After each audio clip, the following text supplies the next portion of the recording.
It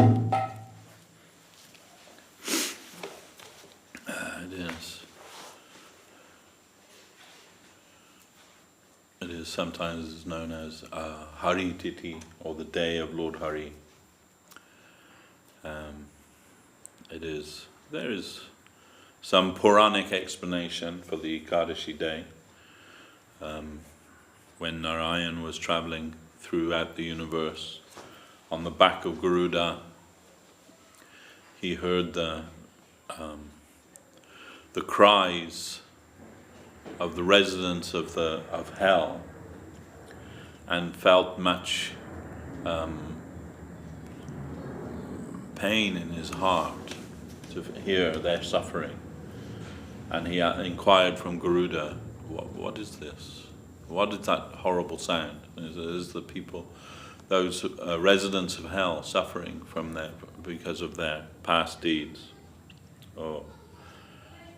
And who has arranged this? You have arranged this. Garuda told, you have arranged this. He said, oh, then we shall try to make something to mitigate their suffering. This day, the 11th day of the moon, 11th day of the waxing moon, 11th day of the waning moon, which is called Ekadashi, which literally means 11th day. So on that day, who will do some tapasya in the name of the Lord, they'll get elevation from their present situation. So, and this was the case, so everyone doing this, and everybody rising up. But that means on the Ekadashi day, no one is doing sin.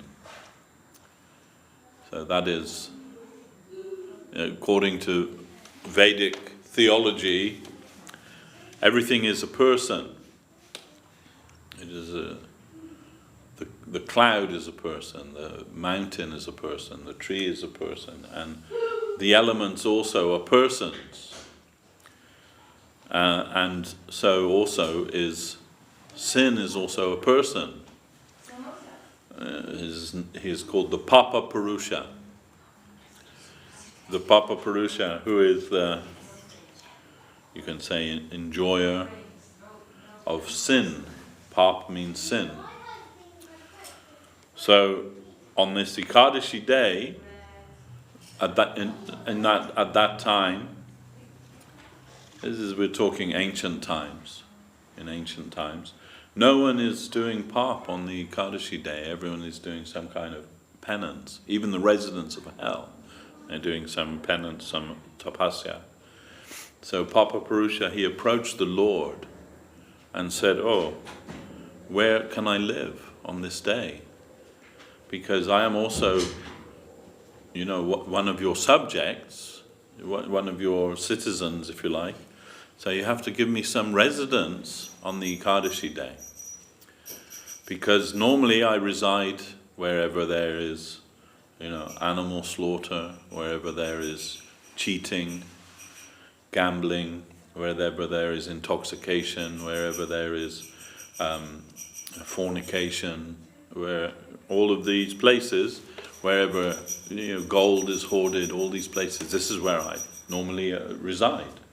But on Ekadashi day, everyone is doing this, following the Ekadashi Brata. I don't have anywhere to stay, but you have to give me somewhere to stay. So then the Lord said, on this day you can reside in grain. On Ekadashi day you can reside in grain. So generally, people avoid grain on the Ekadashi day. It is considered because it is considered the abode of pap, or the abode of sin, for that day. Only for that day. It is regarded like that. And in the scripture, some heavy things are told. Who eats grain on the Ekadashi day is the same as if they killed their mother and their father and their guru. It is told like that.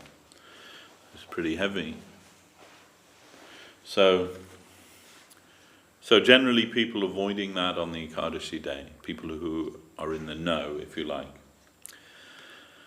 But of course that doesn't apply to Krishna Prasadam, because Krishna Prasad is transcendental. Then pop cannot live in the grain offered to the Lord. If it has been offered to the Lord, it is always transcendental. But still, the Vaishnavas, they do not take grain on the Ekadashi. And Guru Maharaj said two reasons. One is, which is less relevant here, I suppose, than it is perhaps in India, is to show example to the general people, not to do that. Then, people of Hindu background, with that culture, they understand what is Ekadashi. And so when they see the Vaishnavas, they are not taking grain on Ekadashi. The idea is they will also avoid that. But more importantly, for us, is that we avoid that for the satisfaction of the Lord. Not for fear of sin, but for the satisfaction of the Lord. In fact, Bengali people especially, they can't live without eating rice. In other places in India, they're not so much rice, but Bengal rice, you'll see that generally a big mound of rice and a little bit of vegetable around the outside, isn't it? So then Guru Maharaj would say, on a few occasions Guru Maharaj said when I was traveling on Ekadashi, you'll need to keep up your strength, you must eat rice on the Ekadashi. And so on the order of Guru Maharaj, we took rice if we were traveling on it. But we don't take rice on Ekadashi, even if we're traveling, unless our Guru Maharaj orders us to do that. It was, especially then, I'm young and I'm strong. I was young, strong, healthy. I didn't need to take rice. In fact, when I went for Guru Maharaj's service, when I went to Calcutta, before that time we didn't have a center in Calcutta. So if I went to Calcutta for service of Guru Maharaj, then I would have to stay in like a hotel somewhere. So, and often we would just eat, like arrowroot biscuits and some fruit and something like that. Sometimes there's some mots also in Calcutta. Guru Maharaj's godbrothers had mots there, and sometimes we would go there for prasadam. But Calcutta's a big city. It's like maybe bigger than London. It's huge. So isn't it always so easy to go everywhere? So one day Guru Maharaj asked me, "And what did you eat when you went there?" And I said, "I had some arrowroot biscuits and I had some fruit and like this, Then Guru Maharaj said, there are many very good vegetarian restaurants in Calcutta. For your service, you can eat there." Okay, I thought, okay. And so I did. But anyhow, on Ekadashi, generally Guru Maharaj would, if we were traveling, Guru Maharaj would ask us to take some rice. And we would. But the main idea is that for the satisfaction of Krishna, we on this day we will minimize our personal enjoyment or our personal necessity in preference of Krishna's satisfaction, because it is considered 2 days in the month when we can utilize our time for the service of Krishna. Everyone very busy in this world. It's the very nature of this world. When I was young and single and free, then I'm living in Navadvip for some time, or sometimes living in Calcutta, and Guru Maharaj would send us out for madhukari. And for begging, that means for begging. But it is not because we needed something. but it is a discipline to beg on behalf of your guru, and also to give some benefit to the people from whom you're engaging with. Srila Govinda Maharaj, he used to say, I do not like to ask anyone for anything, and I do not like to beg anything from anyone. But Guru Maharaj would insist that we would go out. And Srila Govinda Maharaj would say, and when I would go out, then people will ask you, well, why you're doing this? Like, why don't you have a job? Why aren't you married? Why aren't you, doing what everybody else is doing? And Gurudev would say, then I have to ask myself that question. Yeah, why am I doing this? Why am I not, with my own home, with my job, with my everything which everybody else has, and I'm coming out here? So then I would have to give some answer to that, and then for that also is part of the discipline of Madhukari, so that you understand for why you are doing that. So anyhow, but the point is that as a young man, with free and of any kind of responsibility really in the world, then I could go anywhere. And so we would go to some businesses. We would go to businesses in Calcutta.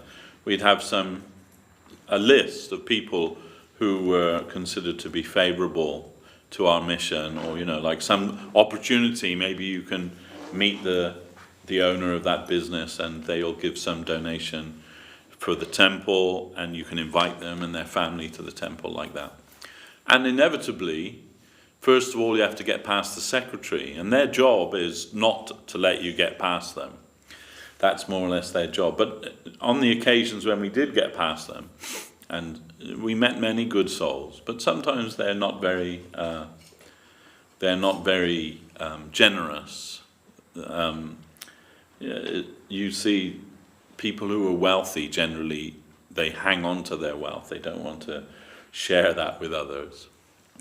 And that's universal, India or anywhere. That's universal. So, but some very good souls, they would give some donation and some help, and we would invite them to the temple and everything.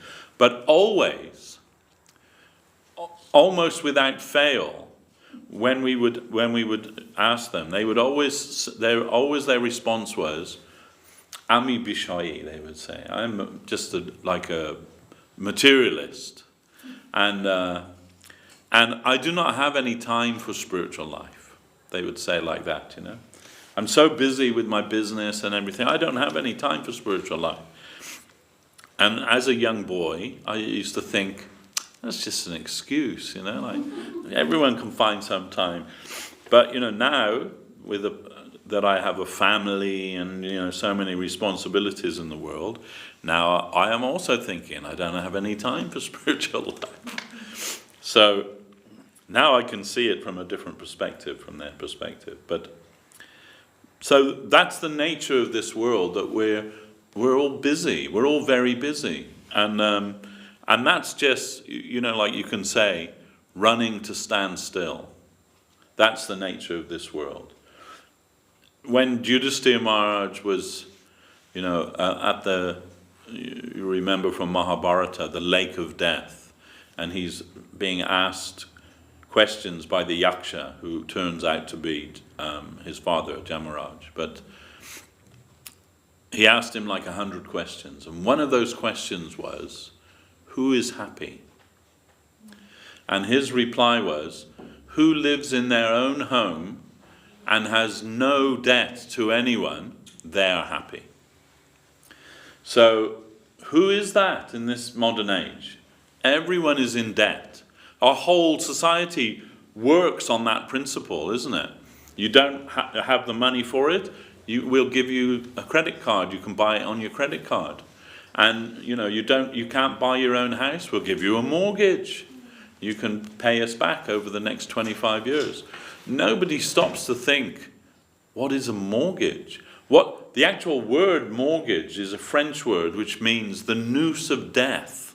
That's the actual literal translation of mortgage, But everyone's there at the bank saying, yeah, give me a mortgage, please, Put that noose of death around my neck, please. That's our modern society. Everybody is in debt. If you go to university, before you even start working, you're in debt, isn't it? You have to pay off your student loan. And what's that, £9,000 a term or something, isn't it? I don't know what it is, but it's a huge amount. So, and that's it. And even before you start working, before you get your degree, or after you get your degree, you've got that massive student loan hanging over your head. So this is how society works. So then that question, who is happy? Then there's not very many people who can say that they have no debt to anyone. And not just financial debt. We have so many debts. Debts to our family, debts to our forefathers, debts to the gods. There's so many debts in this world. So who can be free of debt? Really, that's happiness. But so because of that, especially in the Kali Yuga and especially in our modern world, everyone is running to stand still. Everybody is working hard just to keep the roof over their head, just to put food on the table and clothes on their children. This is the reality that we have in this material world. So then we can understand that for most people, they don't have a lot of time for spiritual life. They see it as a luxury, It's a luxury. I was reading recently that they're saying that, the habits of successful people, and one of those is meditation, right? But how much meditation? They meditate every day. But how much meditation? Like, not too much. 7 minutes a day. That's what they recommend as the ideal. So like if you're doing 7 minutes meditation every day, you're sorted. So then, this is the value that people put on spiritual life. 7 minutes a day, that's all you need. Anyway, so this is one of the reasons why the Lord has given us Ekadashi. That twice in a month, we can utilize our time and our energy to try to satisfy the Lord. And so, for that reason, we try to minimize our own personal necessity on those days. So generally we're not shaving, we're not cutting our nails, we're maybe eating only once a day and something simple, not taking grain, all these things. They're like that. You might notice that I have shaved today. But I do that because I saw that Gurudev used to do that. If on the Ekadashi day he was going to give a lecture, he would always make sure he was nicely groomed, if you like, for that. Because he's going to represent Guru Maharaj, and people judge you on how you look, don't they? Anyway, but the general principle is that. So I remember some of our devotees, they were trying to convince Srila Govinda Maharaj that chocolate was okay on Ekadashi. And they're trying to, the argument was based on the idea, they would want to prove to Gurudev that chocolate is a fruit and not a grain. Right, so, and it's the cocoa bean, isn't it, or whatever you call it. But if you see the cocoa plant, it is, basically it's a fruit, and inside is that. And so this was the argument. Yeah, so it's okay, you can take chocolate on Ekadashi, that's all right. But Gurudev, his reply was, I don't know if it's a bean or if it's a fruit or what it is, but I can definitely tell you that chocolate is not suitable for Ekadashi. And why? Because everybody knows chocolate is for enjoyment, isn't it? It's something you eat for enjoyment. You don't eat it for any other reason.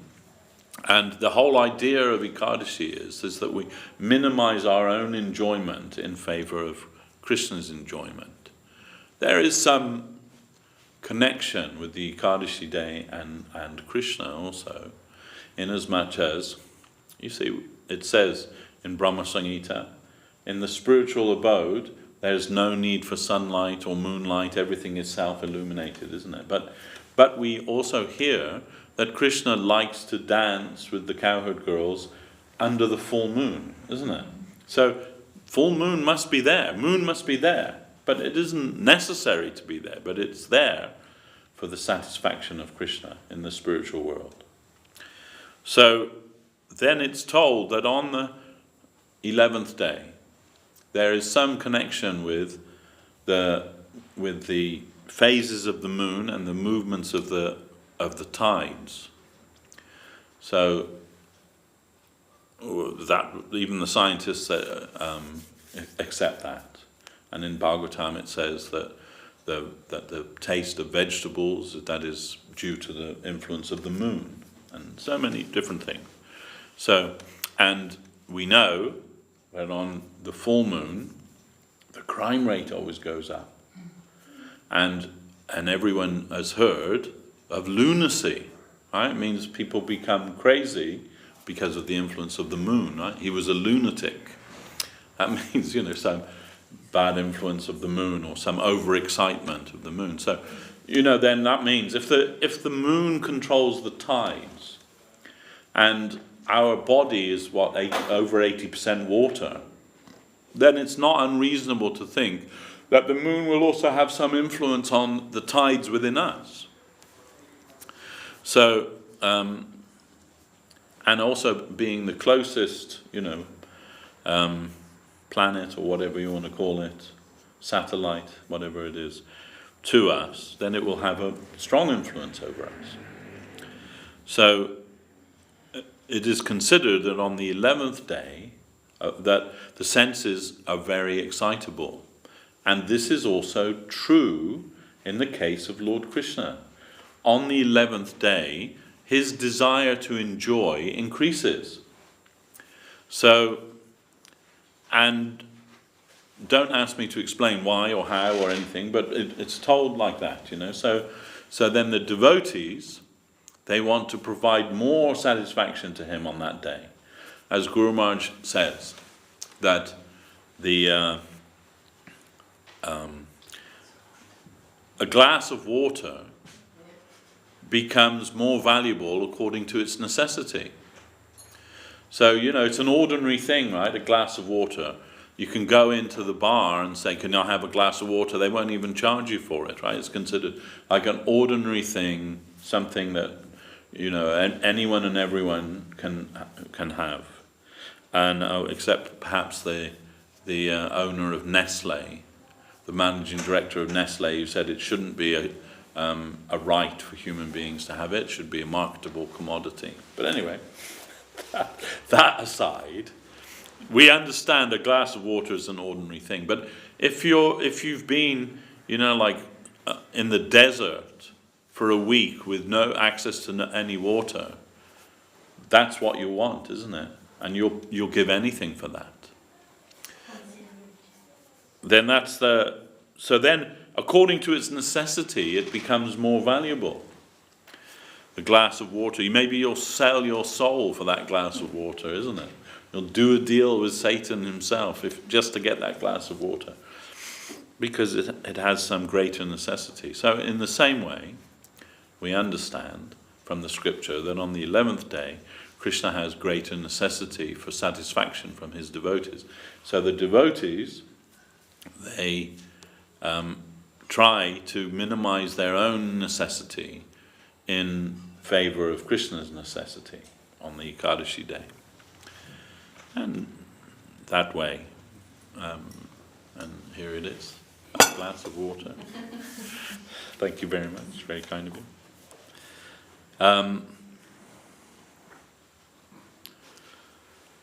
So we should try to do that. We shouldn't spend our time trying to get around that.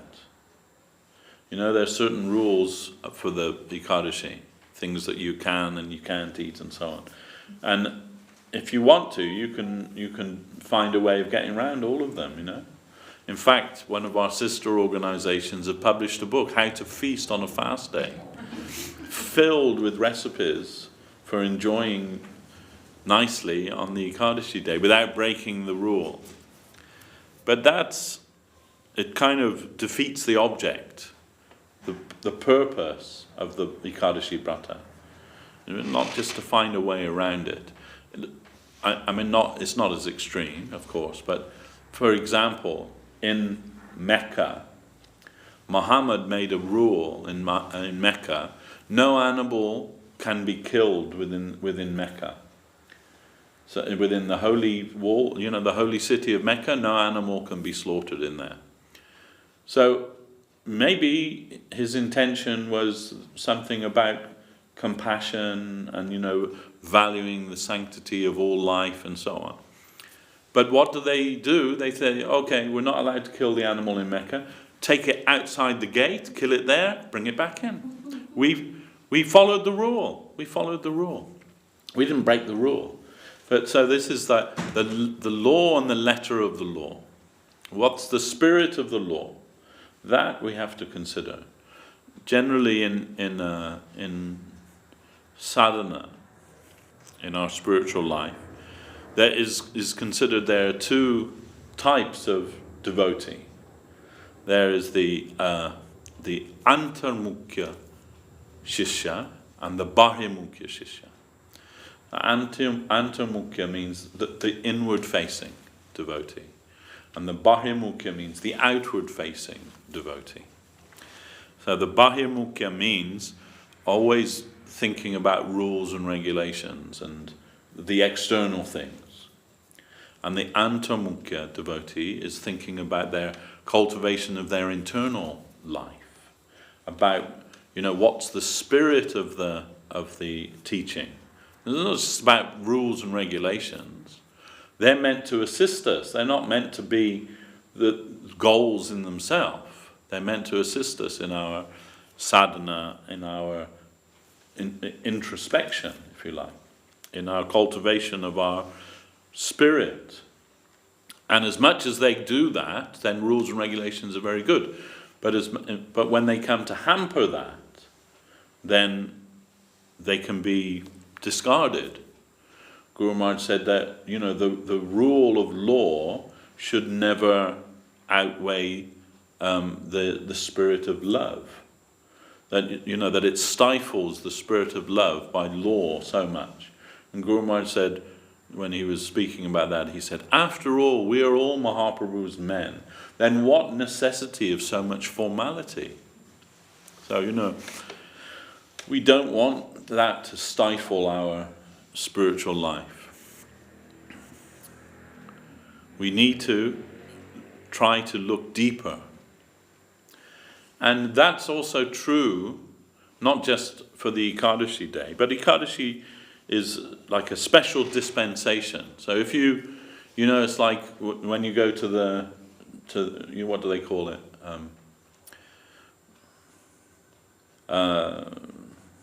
Was it Black Friday or something, where they special deals on that day, So the Ekadashi is something like that, 2 for 1 today, If you go to purchase Krishna Bhakti today, you get more than on any other day. Something like that, some idea like that. So for that reason, we try to follow the Ekadashi Brata and try to utilize that time to satisfy the Lord. 2 days in a month, if we can try and observe that for the satisfaction of the Lord, we will get more benefit in our life. But also people say, we see our experiences that devotees are, no, it's Ekadashi tomorrow. They're thinking about all the things that they won't be able to do tomorrow, all the things they won't be able to eat and all of that. So that we shouldn't think like that. We should think, it is the Lord's day. How can I utilize that day in the service of the Lord, in the cultivation of spiritual life, not just for my benefit, but for the satisfaction of the Lord. And really that should be our thought all the time, but some special dispensation because we're all very busy people and maybe we don't have so much time for spiritual life. So the Lord has given some special dispensation on the Ekadashi day. We try to follow that in a minimal way, but with the proper spirit of that. So then it was very fortunate for us when that also falls on the weekend, because then a double opportunity to utilize that time in the right way. And generally in spiritual life, we should try to maintain a broad vision and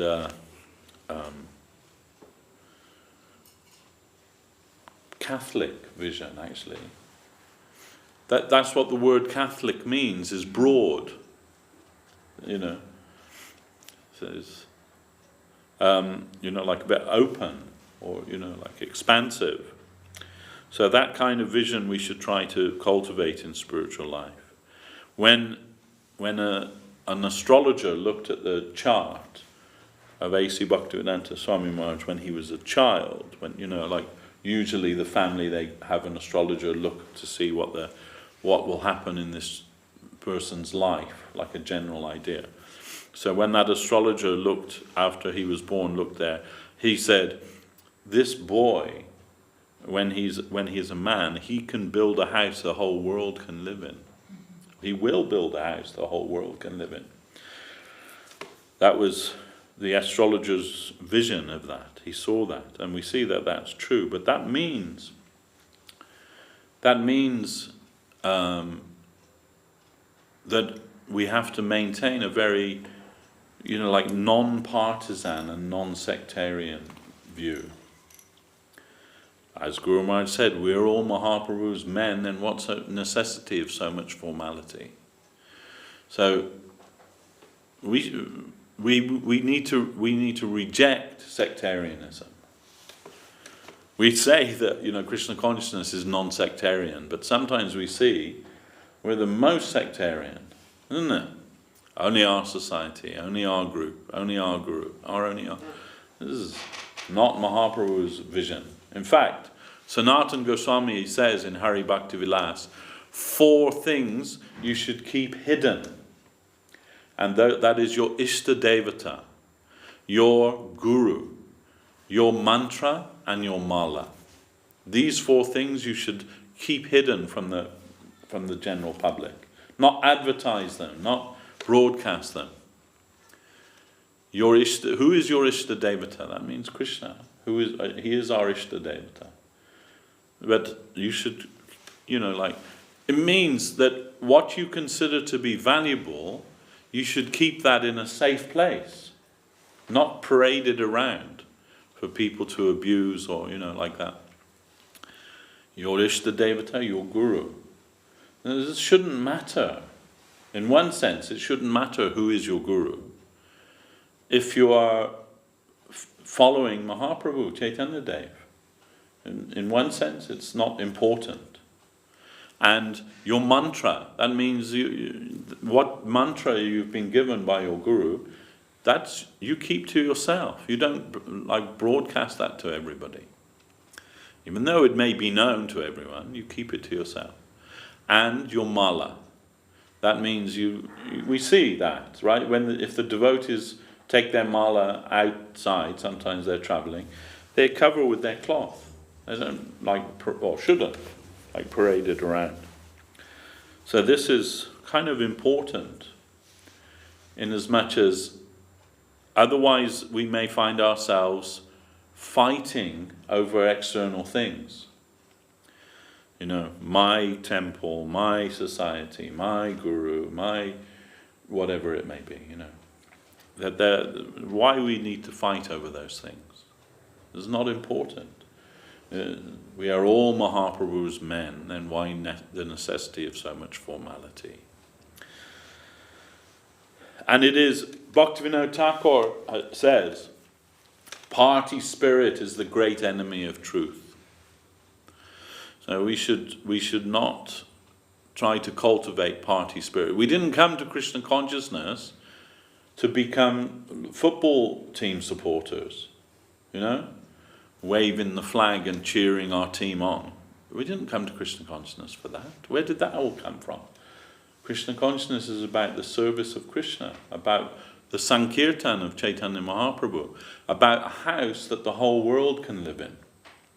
Then everyone, every Vaishnava, can be accommodated there. And that should be our, overarching consideration, how we will accommodate all within Mahaprabhu's boat, if you like. The boat that Mahaprabhu has come to give, to bring us back to the spiritual world. We all need to get on board that, There's nobody at the, on the gangplank checking who your guru is before you're allowed to get on. Just as you want to get on, you can get on. And just the fact that you want to do that, we should celebrate that, isn't it? We should celebrate that. We shouldn't be looking for division, because that's all external.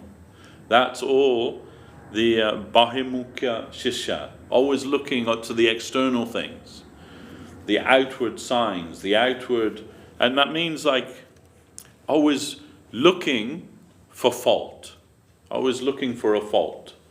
Why? Guru Maharaj said, there's a beautiful flower garden, but you're spending your time examining the garbage heap over there. Why? Why are you doing that? When there's a beautiful flower garden that you can be, enjoy that, if you like. Now this is the enemy of truth, sectarianism, is party spirit. In fact, I was decided to talk a little about that today, and I made a few notes. If you'll bear with me. Can I ask something? Yes, of course, yeah. To harmonize and what is the truth and what is, what people, that the truth is palatable to hear.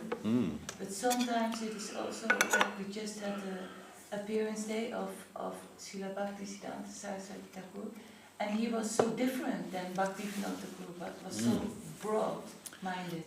And Saraswati Thakur, because there was so much mixing because we get that. If we are too soft and too mild, then there's so much mixing in that is unfavorable for practicing God consciousness or Krishna consciousness. So how can you harmonize these two, like being soft and being accommodating and telling about the truth, what is so beautiful, and in the same time saying what is really the truth and what is not the truth? Okay, so you have to be that. You yourself have to be that. So that means that you have to be strict and strong with yourself, but lenient with everybody else. That's not like one time some devotees came to complain to me about another one of our devotees who was a manager in our mott at that time. And they came to complain to me about her. Oh, she's not humble, she's not tolerant, she's not giving honor to us. Then, like this way they want to complain. And I said, no.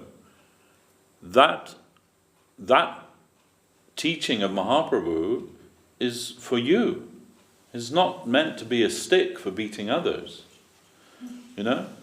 Are you humble? Are you tolerant? Are you giving honor to others? Don't worry about everybody else. That's not your business. Look to yourself. As they say, physician, heal thyself. So this is the first thing, is that we have to look to ourselves. Why we're always looking for the faults in others? If we ourselves are fixed in our conception and strong in our conception, then we can tolerate others And that's what it means to tolerate others. Not that because you don't believe exactly what I believe, then I condemn you, or we should fight about that. This is like so many conflicts in the world based on that, isn't it? You don't believe what I believe, so let's have a fight and to establish who's right. Okay? And that's the idea, isn't it? Might is right.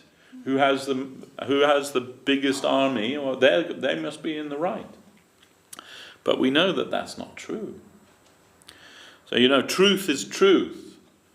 Where even if the majority accept untruth as truth, it doesn't make it true just because the majority accept it. Vox populi is not vox Dei. It means the voice of the people is not the voice of God. The truth is always the truth, regardless of what the general people might think. So we have to ourselves stand for the truth. And Bhaktivinoda Thakur says we must become satellites of the truth. Each one of us. That means that the truth, we have to not only stand for the truth, but we have to radiate the truth. So to be a faithful disciple doesn't mean just making a song and dance and waving a flag. It means to show by your example that you have fidelity in the creed, in what your guru taught you, what your guru teaches you. How much is that part of who you are? How much do you actually stand for that? Or how much is it just superficial? It's just flag waving, You have to be that. You have to be, I think maybe it was Mahatma Gandhi that said that you be the change that you want to see. So, you have to live what you believe. And that's the best way to show your fidelity to your spiritual master, is not by condemning everybody else and looking to the faults of others, or like trying to show that your guru is better than everybody else's guru. That isn't how we show fidelity to our spiritual master. We show fidelity to our spiritual master by living what they taught us. And they taught us to be humble, to be forbearing, and to give honor to everyone properly. It's not just an anthem that we say, or not just something that we put as a sticker on the back of our car or on a t-shirt or something, This is actually our practice. Srila Gurudev used to say, my religion is finding fault with myself.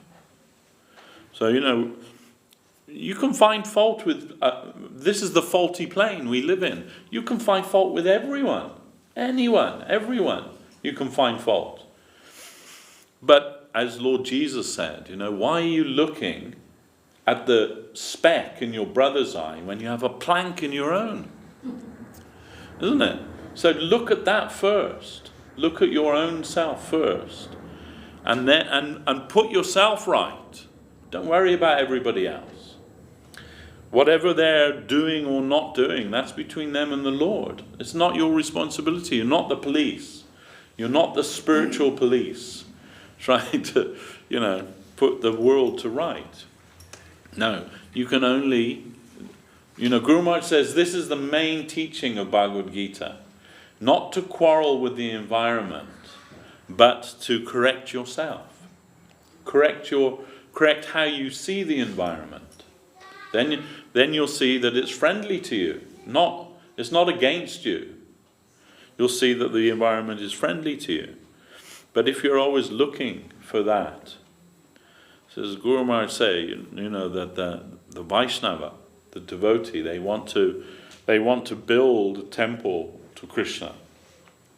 But the ant is always looking for some hole to enter for their own purpose. So we don't want to be like an insect on the body of our guru, biting and sucking their blood.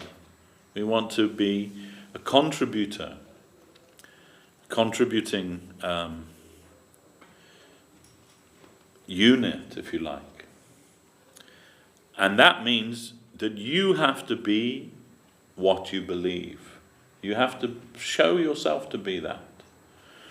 Otherwise it's all just theory, isn't it?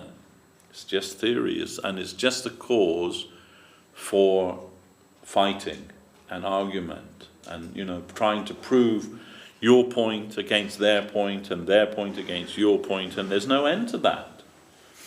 You can't, in the scripture even it says, you can't establish the truth by argument.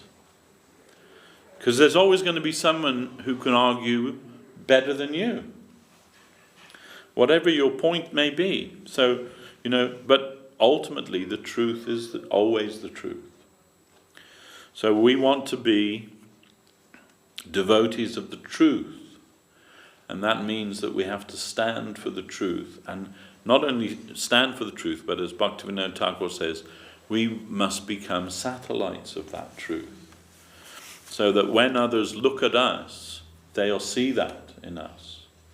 It's a big ask, it's a tall order, because we're all so unqualified.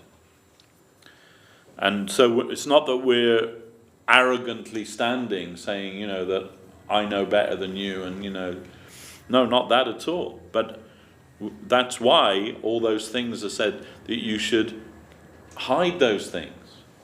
Who is your Lord? Who is your Guru? What is your mantra? Where is your mala? You hide them because from humility. Krishnadas Kaviraj Goswami, who is our Param Guru, he doesn't say that, everyone follow me because I'm the best, does he? He says quite the opposite of that. So that's the real nature of the Vaishnava, that as you become more connected with the truth, naturally you'll feel yourself more lowly and humble. That's only natural. When you come in contact, connection with something substantial, therefore you must necessarily see your own relative position with that. And that will produce genuine humility. But that doesn't mean that you become a doormat to everybody. That isn't what humility means. It doesn't mean that you hate yourself or you think less of yourself. You just think about yourself less. You understand the difference? Yeah. So, we are meant to serve. Our life is meant for the service of others, not for our own aggrandizement, not even for our own betterment. Our life is meant for the satisfaction of the Lord and His devotees. And therefore that means we must be servants, and servant of everyone. But with proper adjustment. It's not that, like when I had a restaurant, you remember, some years ago, and one of the devotees from our mott, sometimes he would come and help me to wash the pots there, He's a little crazy, but a good soul, but a little bit crazy. And I had to be very careful watching him when I'm in the restaurant. He's washing the pots, but the next thing, when I turned my back, he's gone out into the restaurant and he's making Dandavat Pranam to the customers in the restaurant. At their they're eating at the table, and he's making full Dandavat in front of them. And that was his thing, right? That even his name, Gurudev forgot his name, and instead used to call him Dandavat Prabhu. Because he's always doing that. So that's not what it means to be humble. That's what it means to be a bit crazy, to do that. And Srila Prabhupada used to say, too much humility is the sign of a thief. So that's not really what humility is.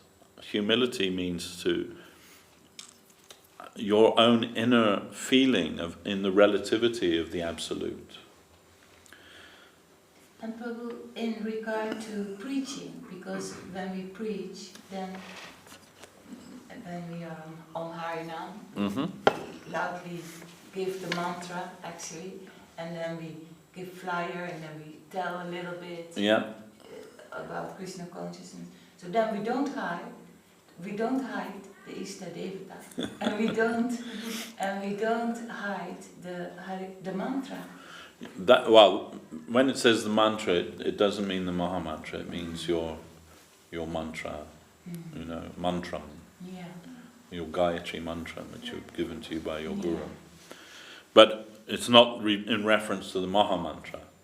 But still, Guru Maharaj says, right, that Nama Sankirtan must be performed under the direction of a Shuddha Vaishnava. Yeah. So, otherwise, it may just be, Guru Maharaj said, it may just be Namaparad, a performance in the street.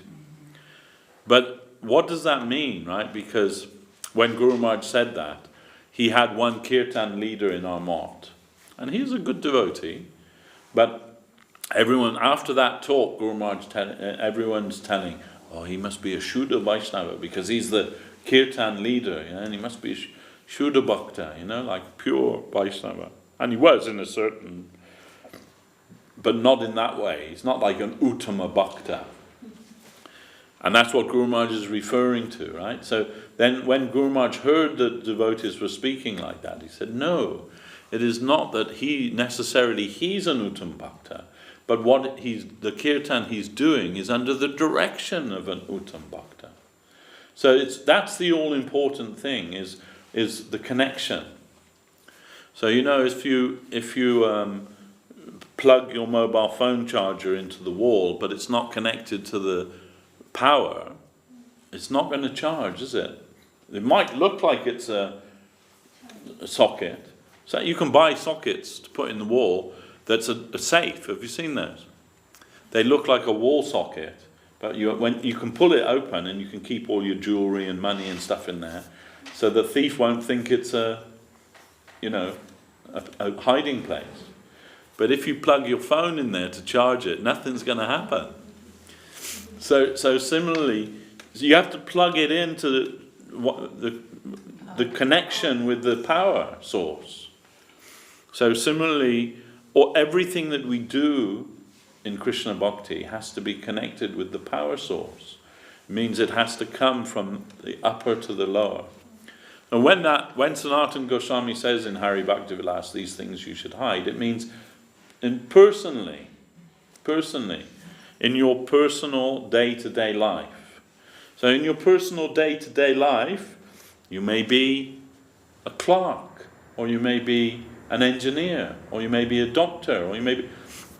But all of those things, your Ishta Devata, your Guru, you hide that. You don't, like every patient that comes in, the doctor isn't saying, just chant Hare Krishna and you'll be okay. No, they're giving some diagnosis and some medicine, and to the general people, he's a doctor. But in the circle of Vaishnavas, he's a Vaishnava. That could be anything. That could be anyone. So it means that, we are to guard those things that we hold sacred, not to make them cheap, not to cheapen them by, as Guru Maharaj said, not to wear the Kohinoor to the marketplace. The Kohinoor once upon a time was like the biggest, most valuable diamond in the world. Maybe the Hope diamond or something is bigger now, but at one time that was everyone heard of the Kohinoor. So you don't go to Green Street Market with that, wearing that around your neck, because the likelihood is that somebody will bash you over the head and take it. Of course, most people at Green Street Market wouldn't know the Kohinoor anyway. They just think, it's paste or, imitate costume jewelry. But you understand the point, right? We have a similar saying, English saying, not to cast pearl before swine. If you have pearls, you throw them in front of a pig, the pig will probably just eat them. Won't consider that. There's a story about that. When a king was out with hunting party, and he got separated from the party because of some bad weather and so on, and became lost in the forest. So trying to find his way back, he came to the house of a woodcutter that lived in the forest, and that man gave him, he knocked on the door. He didn't say, "I'm your king," or anything like that. The man had no idea who he was. He didn't have a telly or anything, in those days. So he didn't see the king. They didn't even have stamps in those days with the picture on. So he didn't know who he was. But he knew that he was somebody that needed help. And they took him in, they fed him, and they gave him a bed for the night.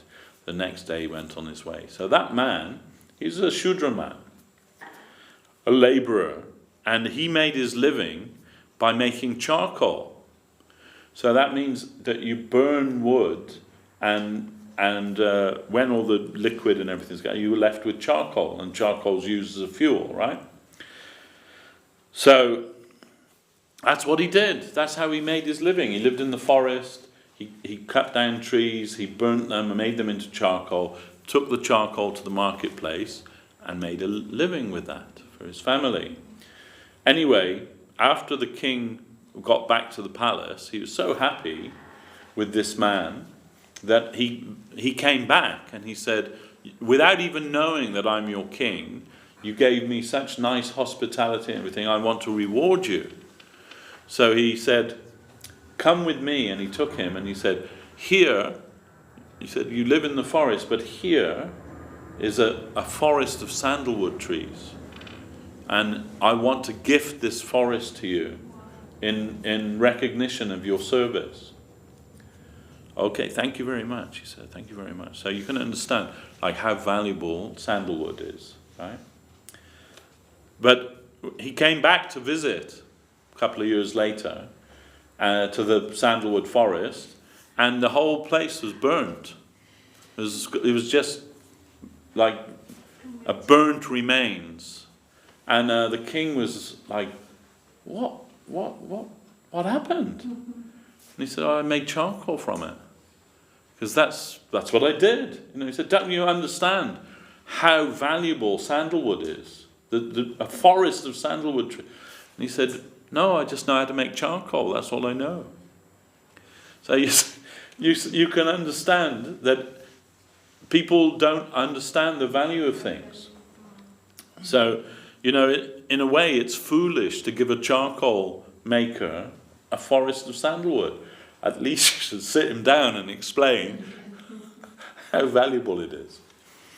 So similarly, what we consider in our spiritual life to be valuable, we have to protect that. And that means you should, in a sense, you should keep that to yourself. But preaching is another thing, you see. According to the capacity of the devotee, they want to share what's been helpful to them. Personally, I don't like the word preaching, because it sounds like Catholic guilt to me, It sounds like those crazy people who stand in the middle of the road saying, "Unless you bathe in the blood, you're going to hell," and all of this kind of thing, That's what I think about when I hear the word preaching, But for want of a better word, we are preachers of Krishna consciousness. But in our estimation, preaching means sharing with others what has been useful to us. Bhakti Sudhir Goswami told me that once he was giving a lecture at it was like a conference, a religious conference, and there were different speakers from different religions, and one Swami there from another school, if you like, he gave, in his lecture, he said, when you eat something and you're satisfied, you become silent. So this was his purport, right? That when you have spiritual wealth, you'd become silent. This is what he said. Then a few speakers later, it was Goswami Maharaj's turn to speak, and he said, much as I don't like to disagree with my learned colleague over here, but our experience is different to that, isn't it? when you eat something that wonderful, you want to share that with others. Did you try this? You've got to try it. It's fantastic. So this is what... It was selfish. Yeah. So this is what Krishna consciousness is. If it really, you feel some benefit in your life from that, naturally you'll want to share that with others. And that's what preaching Krishna consciousness means. This has really helped me in my life. This has made my life wonderful. You should try it. Please, at least consider it, That's what preaching is in our line. Not threatening people that if they don't follow what we believe, they're off to hell. That's not preaching. And really that doesn't have any good effect on people. Maybe, they say that, don't they? He was a God-fearing man. And people think that means he was a good man, he did what was necessary, like followed the rules and regulations of his religion or whatever, And Gurudev would say, yes, fear of God is the religion of the masses. They're afraid and there's necessary, sometimes a little fear is necessary, fear of punishment. Like when you're a kid, when you have children, you have to say, if you do that again, I'm going to clip you around the ear, or I'm going to slap the back of your legs, isn't it? And although you're not allowed to do those things anymore, are you? But when we were kids, and our parents made we thought twice about doing that thing, isn't it? Because we're afraid. It didn't mean that our parents didn't love us. They just knew they needed to instill a little fear to stop us doing wrong. So that's what that is, Fear of God. A God-fearing man means that he lived a righteous life because he was afraid if he did something wrong, he'd be punished for that. That's societies like that, right? They don't say, yeah, kill someone if you want. They say, no, if you kill someone, you're going to prison for life. Or in some places, you're going to be killed. And that's like a deterrent, isn't it? I'm not going to do that. If they said, no, do whatever you want, we'll give you an ice cream if you kill someone, people probably go, I'll give it a try, So some fear is necessary to maintain order in the world. Fear of punishment, fear of doing wrong. And so Gurudev would say, fear of God is the religion of the masses, but the religion of the saints is love of God. So it's inspired by love, not by fear. And that we can all understand, that's a higher thing. It's a higher thing to be inspired by a loving relationship with the Lord. And so in that way, it's not by fear that we try to inspire people, but by love. What has benefited us in our life? That loving touch of the Lord, we want to share that with others. And we feel that. We don't feel that it's just a theory that we're following, some philosophy that we're following. We feel, all of us, I'm sure, feel the loving reciprocation of the Lord in our lives. Otherwise, what are we doing? We must feel that. To some lesser or greater degree, we feel that. We feel that prospect is there in our life. Love. As Guru Maharaj said, the greatest thing ever invented, love. That's what everybody aspires for, isn't it? Everyone wants to give love and be loved. It's like it's hardwired in our DNA. We can't escape that. We know that in the material world, most love ends in tragedy, doesn't it? That's why all the great literature, films, songs, they're all about tragedy of love, aren't they, They're the most popular ones. You come home and someone's watching the romantic movie and crying. They're crying to see it was all going well, something happened, he lost her, maybe it's forever. Crying. And you say well, this is a bit of a downer, isn't it? Like should we put turn it over and put something else on. No, we've got to see what happened. Because it resonates with us, right? That prospect. And even though we understand that most love affairs in this world are going to end up in unhappiness, we can't leave the idea, that prospect of that. It's part of what we are. Everyone's looking for that. No one, if anyone actually appreciates what love is, no one can say they don't want it. Everybody wants that. It's only that we just keep looking for it in the wrong place. But it is there and it's available in the Lord and for everyone. He'll reciprocate with everyone. It's not like he's too busy for us. He's there for everybody and he never refuses you. He's always there, waiting for you to turn to him. Accept my offering of love and reciprocate with me with love. That's what everybody wants.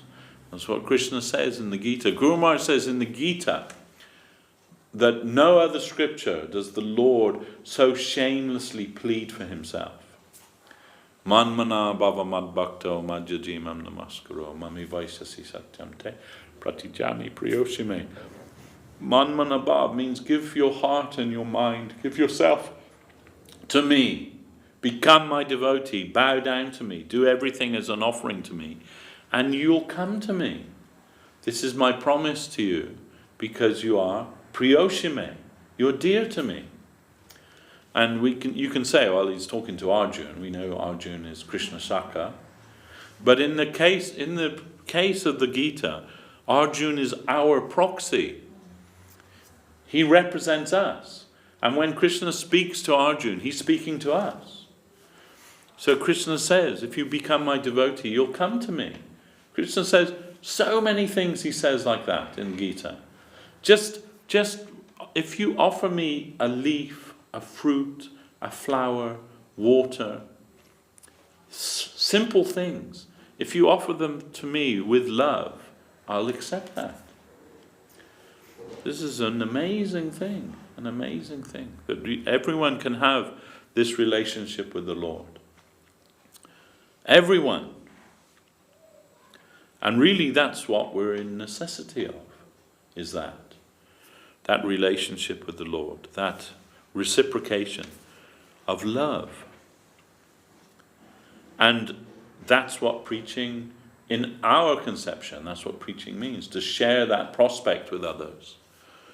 Somebody asked Guru Maharaj once, how should we preach Krishna consciousness? And Guru Maharaj said, just tell everybody about the beauty and love of Krishna. That's all. And even a child can do that.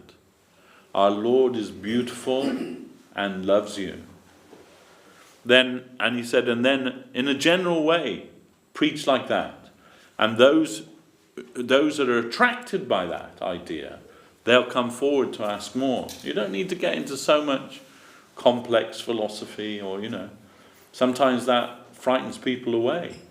If too deep too quickly can frighten people away.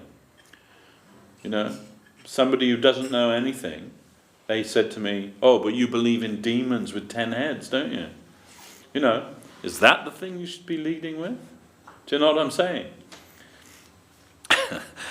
That's not what we believe in. We believe in a Lord of love.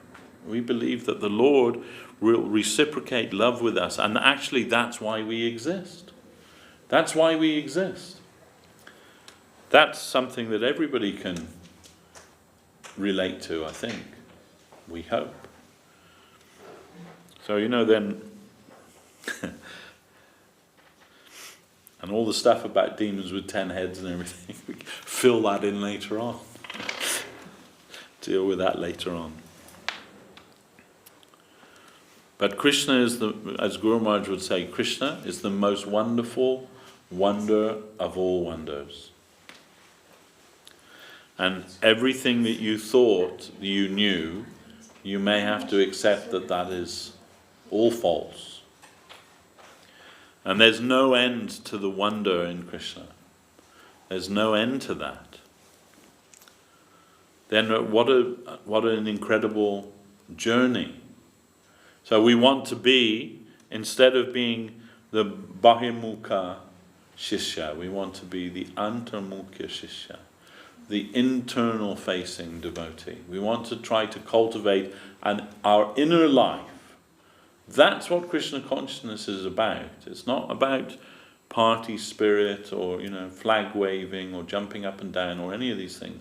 It's about cultivating your inner life, your inner relationship with the Lord. And really that we shouldn't lose sight of that. Amongst all of that, there might be some flag waving and jumping up and down and all the rest of it. But that's only for that. It's meant to support that, meant to encourage that, meant to foster that. And as much as it does, it's helpful to us. But as much as it causes division amongst us, then we don't need it. We don't need it. The soul needs food. Bhaktisiddhanta Saraswati Thakur said, because you can't see your soul, you don't think there's anything wrong. But like if your body shows signs of illness, immediately you off down to the doctor or Googling, like your symptoms, isn't it, to find out what you need to do to put it right. So, but because that's everyone, right? As soon as you feel some discomfort in your body or whatever, try to put it right. But because we don't perceive our own soul, we don't even think about it, mostly. Don't even think about, like, what does it need? What's the necessity of my soul? And in fact, Saraswati Thakur also said that because when we come in connection with this material world, the very things that our soul needs, the very thing that is our necessity, we forget that, and we think that the things relating to this material world are the things that we need. And we pursue those things. With great vigor we pursue those things. But a Vaishnava, their cultivation of their material interest becomes dormant. Then they become indifferent to that, really. And they're only doing as much as they need to do to survive from that point of view. A real Vaishnava doesn't have any ambition to be a big success in the world. They don't care about that. They want an inner life. That's their wealth. Their inner wealth. Their inner prospect. Their inner nature. That will become more prevalent in their consciousness. That we will awaken that within us. That's udipana.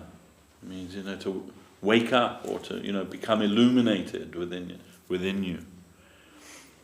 We want that, and you can't cultivate both things at the same time. You can to a degree, but ultimately, if you don't give your attention to your inner self, you'll become absorbed by material things, because they're all around you, and they're pulling at you all the time. They're wanting your attention. The material world wants your attention all the time, and it won't let up. But if you become absorbed in the cultivation of your inner self, then those things won't disturb you. It'll be like being nice and cozy in your room while the wind and the storm is battering the walls outside. You won't be disturbed by that, because you've got what you want within. So that's what we need to do. We need to try to cultivate our inner self. And that means by practicing humility, tolerance, giving honor to others, and not wanting recognition for ourselves in any way. And what Mahaprabhu says, if you do that, then you're qualified to chant the holy name of the Lord all the time. And that's what's necessary, because the cultivation of the name of the Lord will give us the Lord. If we chant in the proper way, it is not just a mundane prescription. It's necessary, the most necessary thing to cultivate within us, that, and the holy name. Otherwise, the holy name is just external also. But the sound isn't what gives us the connection with the reality. It's what's behind the sound. What informs us about the sound. Just hearing your own sound won't give you Krishna. And it says the syllables Krishna is not Krishna.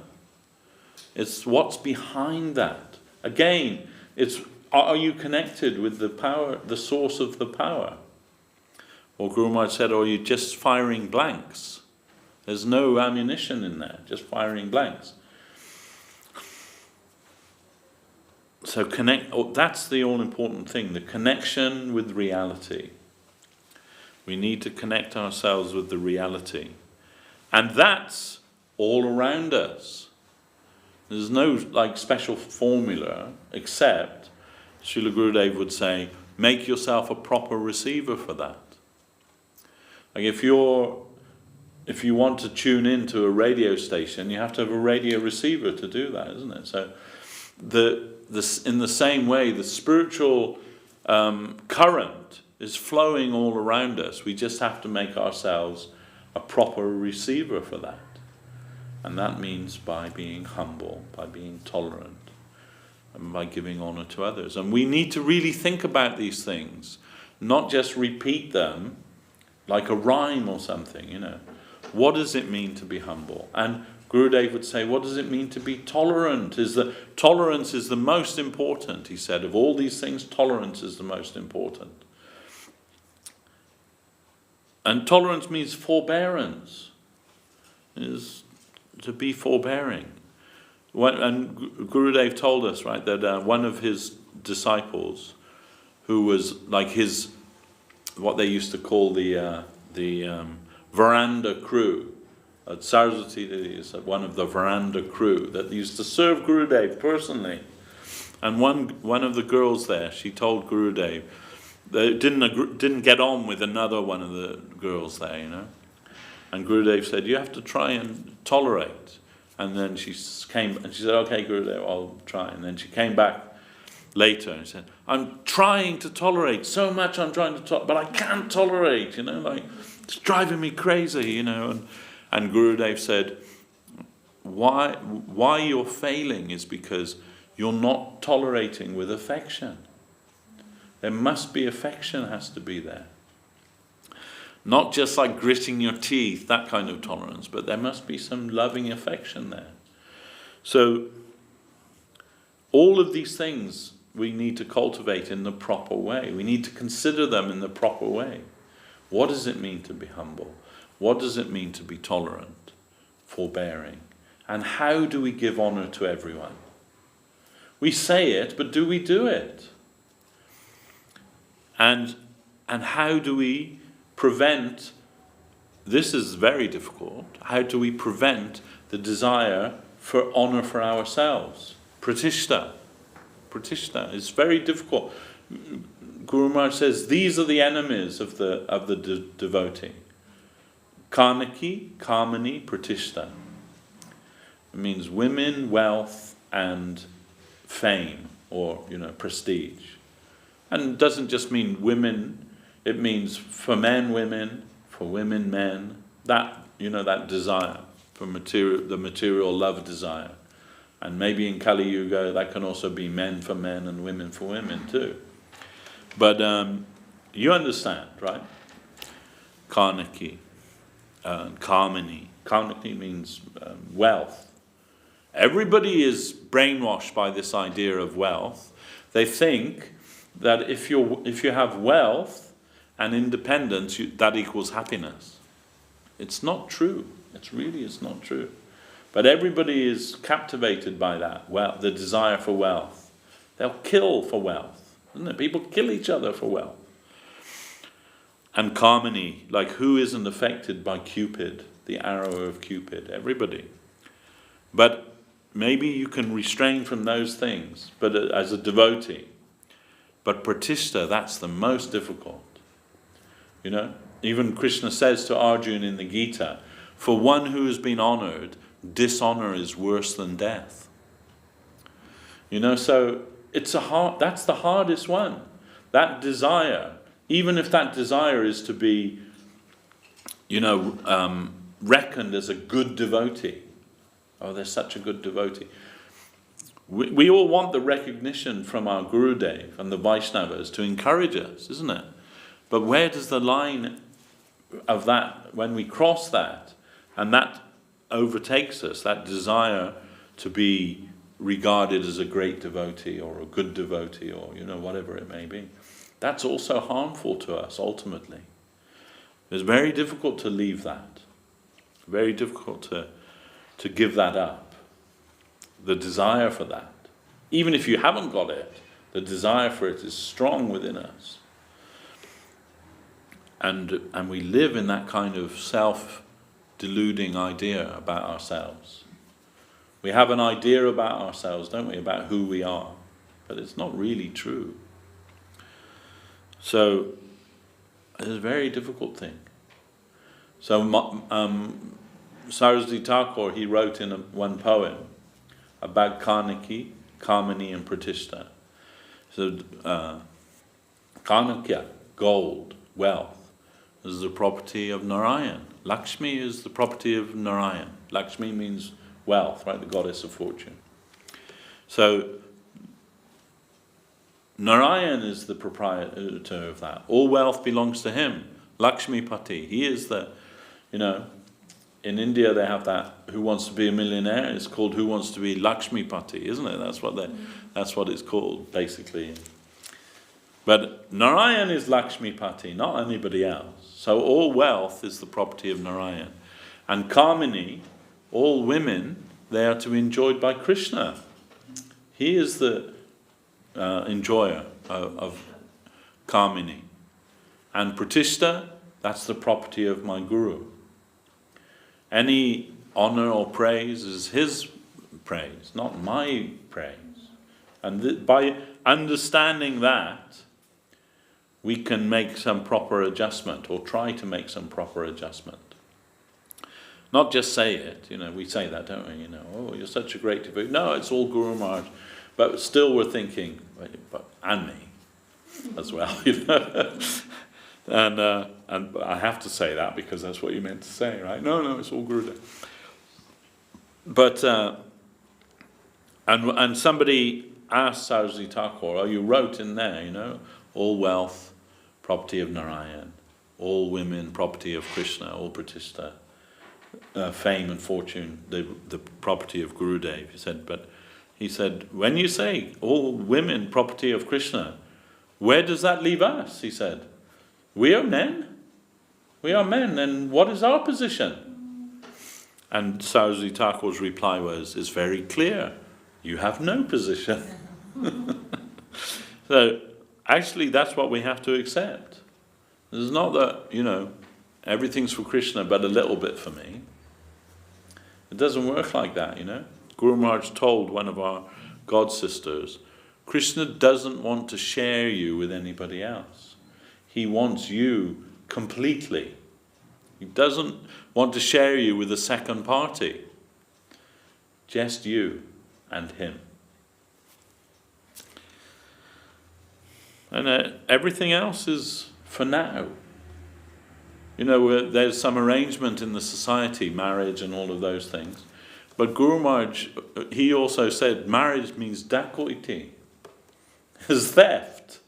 It is not for us, it is for Krishna, all those things. But for the peace of society, some allowance is given there. But in reality, Guru Maharaj says, dacoity. if we can accept that, then we can make progress. But as long as we're thinking this much for Krishna and this much for me, then we're in trouble. And we're all thinking that, isn't it? We're all thinking that. I'll give this much for Krishna, and this much I'll keep back for me. And that's not wrong also. Sometimes you need to do that. You need to think in that way. Like one time I was in Navadvip with Guru Maharaj. I know I'm going, I'll finish in a minute, but one time I was in Navadvip with Guru Maharaj. It was his Vyasa Puja, and he came downstairs and they made like an asana. He's sitting on the asana, and everyone coming and offering garlands to him, like so many people, right? And people like putting money at his feet, like this, like so much money they're putting at his feet. Guru Maharaj kind of indifferent to all of that, right? But I got caught up in the fervour of it all, and I ran to my room, and all the money that I brought with me, I took it all and I came and I put it at Guru Maharaj's feet. Then, a few days later, when I had to go to Calcutta, and that's when they just introduced airport tax. You used to have to pay it at the airport. Now it's included in your ticket, right? But in those days you had to pay it at the airport, and I had to get to. I didn't have any money now. I didn't have any money even to get the train from Navadvip to Calcutta and the taxi to the airport. I didn't have. I'd given it all at the feet of. Then I had to ask Guru Maharaj's secretary, tell them that, and I had to borrow the money off Guru Maharaj to be able to go back to to the airport and pay the tax and all of those things. So, and then when I got back to the UK, I had to send that money back to Guru Maharaj. So, of course, no harm in that ultimately, but it was a foolish thing for me to like put all that money at Guru Maharaj's feet, and then I have to borrow money off him, to be able to do anything. So sometimes you have to be a little bit intelligent, not foolish about it. But of course there's no loss to that. But we see, right, that Narayan Das Adhikari, who is the famous disciple of Bhaktisiddhanta Saraswati Thakur, better known by most devotees as Professor Nishikanta Sanyal. He was like a professor, like head. Maybe I think it was Lucknow University or somewhere. He was like the dean of that place, like high-paid, educated man. And every month, his salary is a substantial salary. And every month when he got his salary check, he gave it to Bhaktisiddhanta Saraswati Thakur, the whole amount. And he was married with children, everything. And then Saraswati Thakur would give him some money for his family, for his livelihood. And he took that as like prasad from his Gurudev. And he never said, can I have a bit extra this month? Or, whatever Saraswati Thakur gave him, he accepted that. And Guru Maharaj said, he is the example of a perfect Grihastha devotee. That everything he gave to his Gurudev and then lived on his Guru's prasadam. That this is the perfect example. But who will do that and who can give that? And even if you do it as a gesture and your Guru doesn't give you enough money that month to pay your bills, what will you do? Will you say, oh, Gurudev, this is I need a bit more, you can't do that. Anyhow, so anyway, we can understand what is the proper attitude of the devotee. And that we can try to follow, not to imitate that, but to try and follow that and try. Because Guru Maharaj would say, religion means proper adjustment. So always we have to adjust with the environment in a proper way, in a thoughtful way, in an introspective way, and with integrity. If you do it with integrity, then it can never be the wrong thing, even if it may externally seem to be the wrong thing. If you have integrity, then you'll never be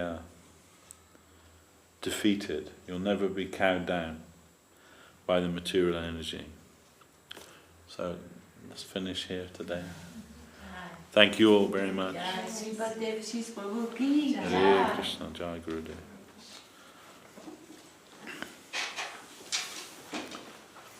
Is Bir Chandrapur still here? Yeah. Maybe he can sing. Jai Gurudev.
Hare Krishna.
Jaya Sabaikar Sisi Guru Kuranga Radha.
Krishna.